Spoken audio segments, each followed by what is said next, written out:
Okay, we're continuing through Deuteronomy. We're at chapter 15.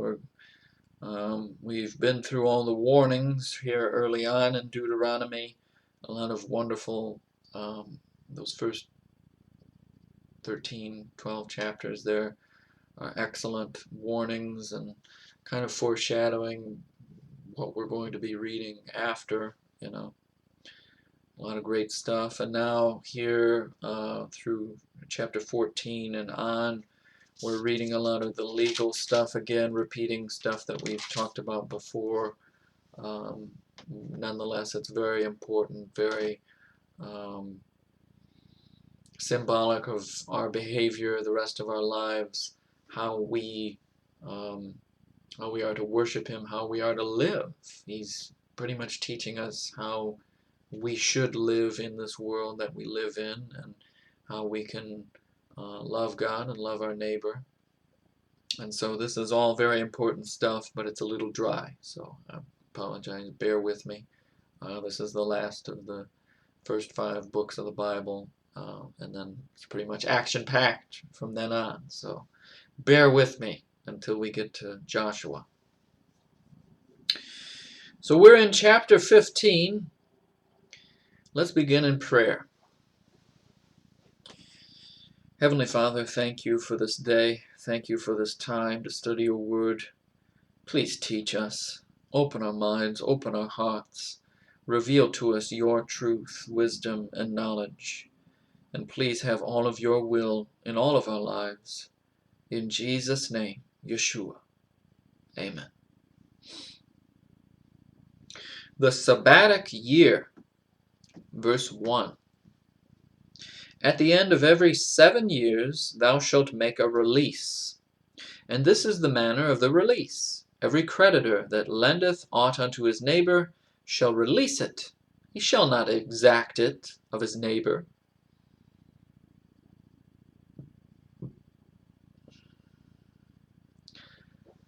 Student loan debt. No, never mind. Or of his brother, because it is called the Lord's release. Of a foreigner thou mayest exact it again, but that which is thine with thy brother thine hand shall release. This is very important. 4. Save when there shall be no poor among you, for the Lord shall greatly bless thee in the land which the Lord thy God giveth thee for an inheritance to possess it. Only if thou carefully hearken unto the voice of the Lord thy God, to observe to do all these commandments which I command thee this day. For the Lord thy God blesseth thee as he promised thee, and thou shalt lend unto many nations, but thou shalt not borrow. There's another point. And thou shalt reign over many nations, but they shall not reign over thee. If there be among you a poor man of one of thy brethren within any of thy gates in thy land, which the Lord thy God giveth thee, thou shalt not harden thine heart, nor shut thine hand from thy poor brother. But thou shalt open thine hand wide unto him, and shalt surely lend him sufficient for his need, in that which he wanteth. Beware that there be not a thought in thy wicked heart, saying, The 7th year, the year of release, is at hand, and thine eye be evil against thy poor brother, and thou givest him naught, and he cry unto the Lord against thee, and it be sin unto thee. Thou shalt surely give him, and thine heart shall not be grieved when thou givest unto him, because that for this thing the Lord thy God shall bless thee in all thy works, and in all that thou puttest thine hand unto. For the poor shall never cease out of the land. Therefore I command thee, saying, Thou shalt open thine hand wide unto thy brother, to thy poor, and to thy needy in thy land. And if thy brother, an Hebrew man or an Hebrew woman, be sold unto thee, and serve thee 6 years, then in the 7th year thou shalt let him go free from thee. And when thou sendest him out,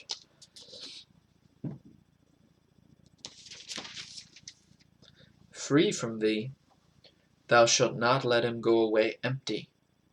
Thou shalt furnish him liberally out of thy flock, and out of thy floor, and out of thy winepress, of that wherewith the Lord thy God hath blessed thee, thou shalt give unto him. And thou shalt remember that thou wast a bondman in the land of Egypt, and the Lord thy God redeemed thee.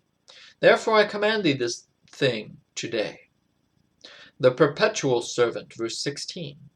And it shall be, if he say unto thee, I will not go away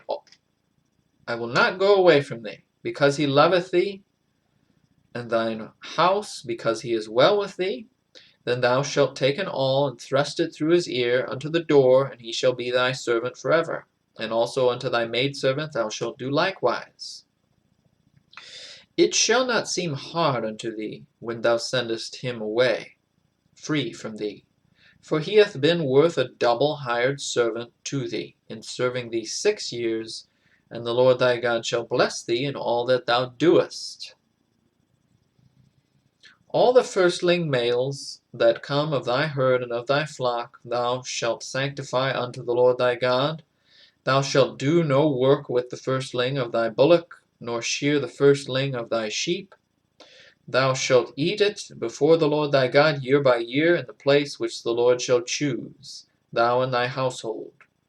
And if there be any blemish therein, as if it be lame or blind, or have any ill blemish, thou shalt not sacrifice it unto the Lord thy God. Thou shalt eat it within thy gates. The unclean and the clean person shall eat it alike, as the roebuck and as the hart. Only thou shalt not eat the blood thereof. Thou shalt pour it upon the ground as water. Chapter 16, the Passover. Verse 1. Observe the month of Abib, and keep the Passover unto the Lord thy God, for in the month of Abib the Lord thy God brought thee forth out of Egypt by night. Thou shalt therefore sacrifice the Passover unto the Lord thy God of the flock and the herd in the place which the Lord shall choose to place his name there. Thou shalt eat no leavened bread with it. 7 days shalt thou eat unleavened bread therewith, even the bread of affliction, for thou camest forth out of the land of Egypt in haste, that thou mayest remember the day when thou camest forth out of the land of Egypt all the days of thy life.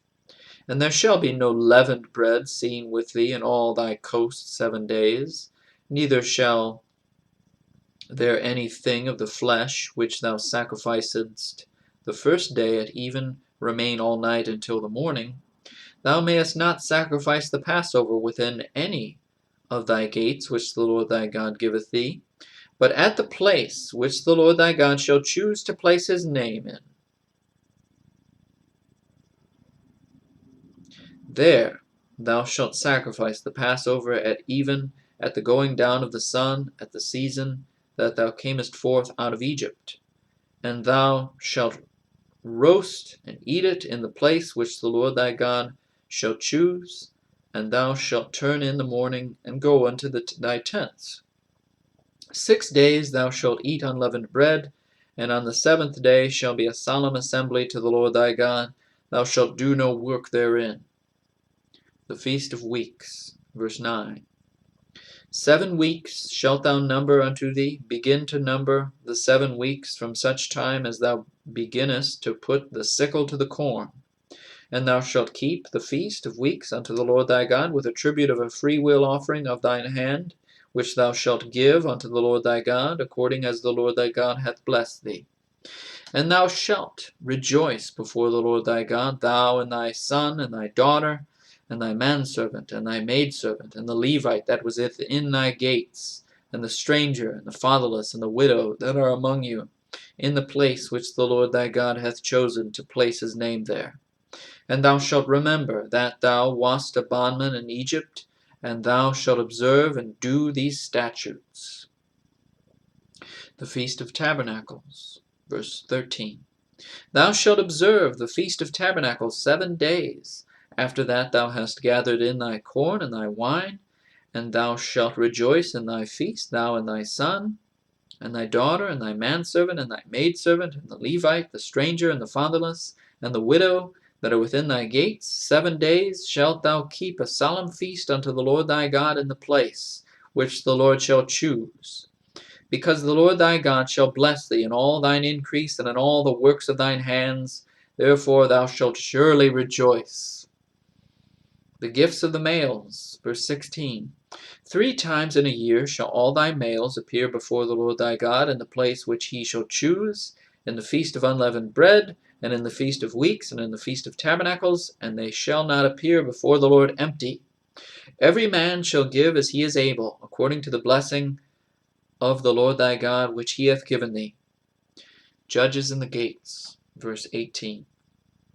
Judges and officers shalt thou make thee in all thy gates, which the Lord thy God giveth thee throughout thy tribes, and they shall judge the people with just judgment. Thou shalt not wrest judgment, thou shalt not respect persons, neither take a gift, for a gift doth blind the eyes of the wise, and pervert the words of the righteous. That's a good, I'm gonna read that again, verse 19. Thou shalt not wrest judgment. Thou shalt not respect persons, neither take a gift, for a gift doth blind the eyes of the wise, and pervert the words of the righteous. Verse 20. That which is altogether just shalt thou follow, that thou mayest live, and inherit the land which the Lord thy God giveth thee. Thou shalt not plant thee a grove of any trees near unto the altar of the Lord thy God, which thou shalt make thee. Neither shalt thou set thee up any image which the Lord thy God hateth. Chapter 17. Offerings must be unblemished. Verse 1. Thou shalt not sacrifice unto the Lord thy God any bullock or sheep wherein is blemish, or any evil favoredness, for that is an abomination unto the Lord thy God. Idolaters to be stoned. Verse 2. If there be found among you within any of thy gates, which the Lord thy God giveth thee, man or woman that hath wrought wickedness in the sight of the Lord thy God, in transgressing his covenant, and hath gone and served other gods and worshipped them, either the sun or moon or any of the host of heaven, which I have not commanded, and it be told thee, and thou hast heard of it, and inquired diligently, and behold, it be true, and the thing certain, that such abomination is wrought in Israel, then shalt thou bring forth that man or that woman which have committed that wicked thing unto thy gates, even that man or that woman, and shalt stone them with stones till they die. At the mouth of 2 witnesses or 3 witnesses shall he that is worthy of death be put to death, but at the mouth of 1 witness he shall not be put to death. The hands of the witnesses shall be first upon him to put him to death, and afterward the hands of all the people. So thou shalt put the evil away from among you.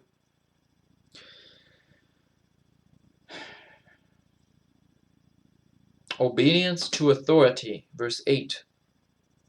If there arise a matter too hard for thee in judgment, between blood and blood, between plea and plea, and between stroke and stroke, being matters of controversy within thy gates, then shalt thou arise and get thee up into the places which the Lord thy God shall choose.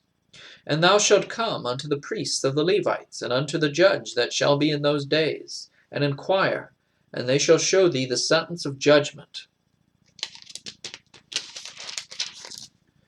And thou shalt do according to the sentence which they of that place which the Lord shall choose shall show thee.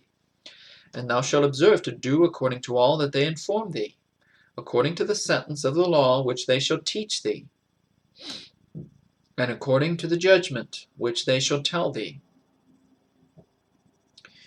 Thou shalt do. Thou shalt not decline from the sentence which they shall show thee, to the right hand, nor to the left. And the man that will do presumptuously, and will not hearken unto the priest that standeth to minister there before the Lord thy God, or unto the judge, even that man shall die. And thou shalt put away the evil from Israel. And all the people shall hear and fear, and do no more presumptuously. Concerning a king.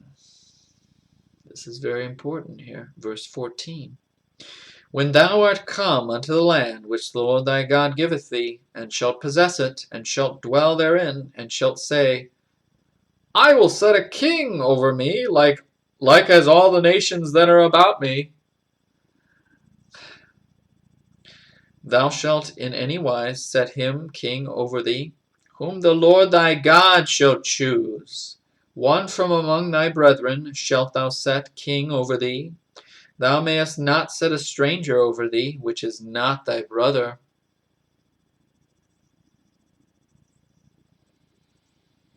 But he shall not multiply horses to himself, nor cause the people to return to Egypt, to the end that he should multiply horses.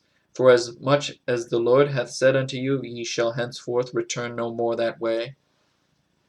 That's exactly what Solomon does right there. Okay, sorry. 17. Neither shall he multiply wives to himself, that his heart turn not away, neither shall he greatly multiply to himself silver and gold. Solomon. Sorry. 18. And it shall be, when he sitteth upon the throne of his kingdom, then he shall write him a copy of this law in a book out of that which is before the priests, the Levites.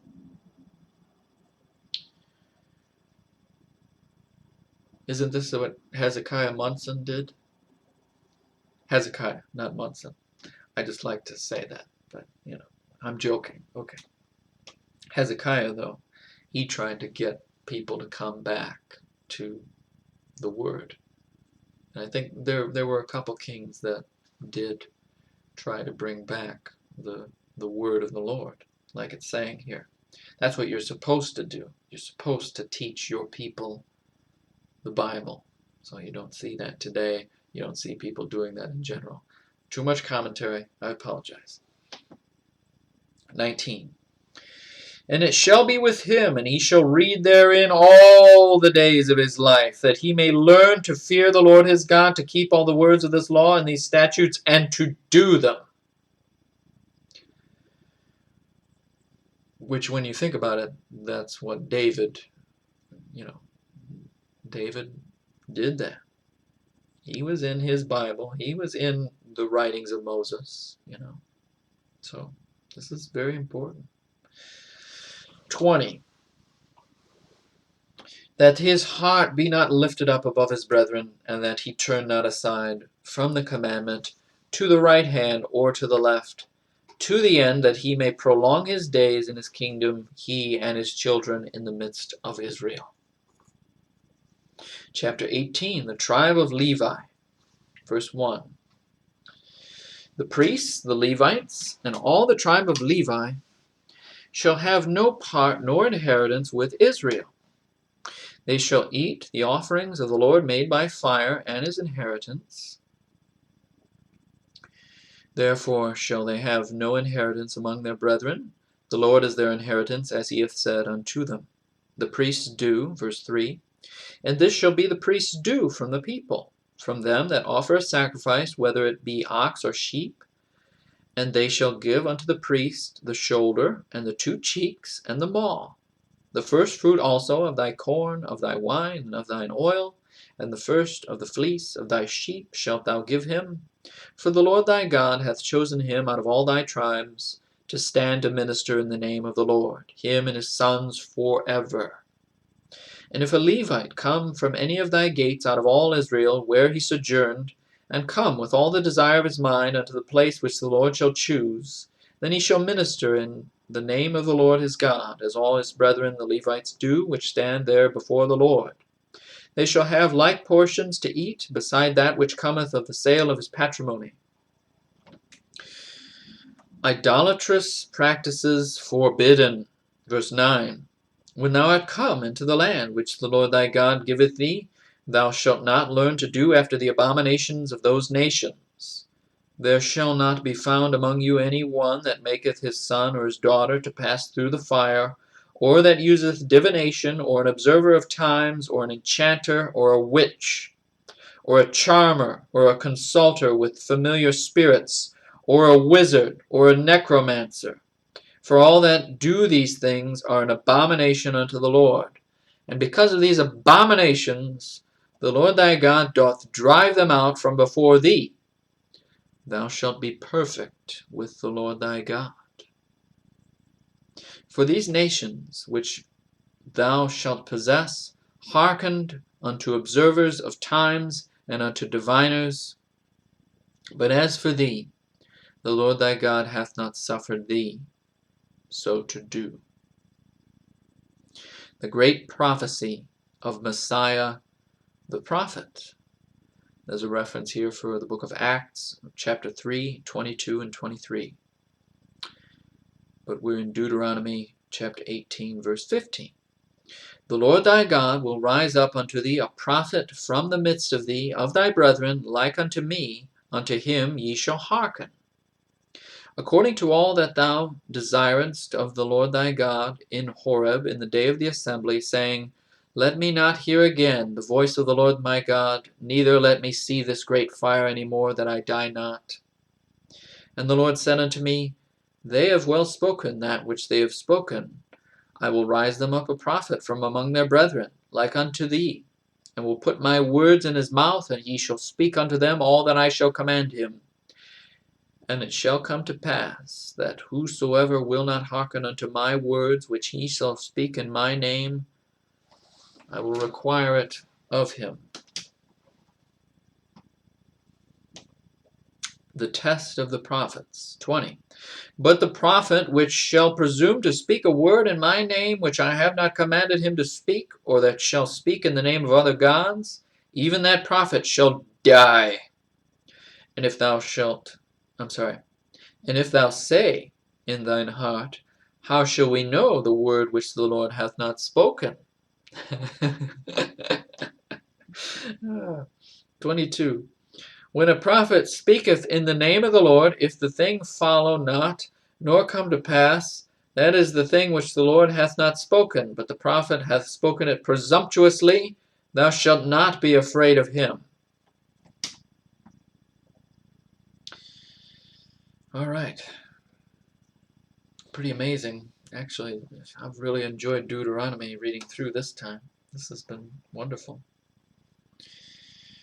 But we're going to stop here, and we'll continue Thursday with chapter 19. Got a busy week this week. It's going to be busy. So I won't see you for 3 days. Too bad. Chapter 19 next time. Thank you for listening. Have a blessed day.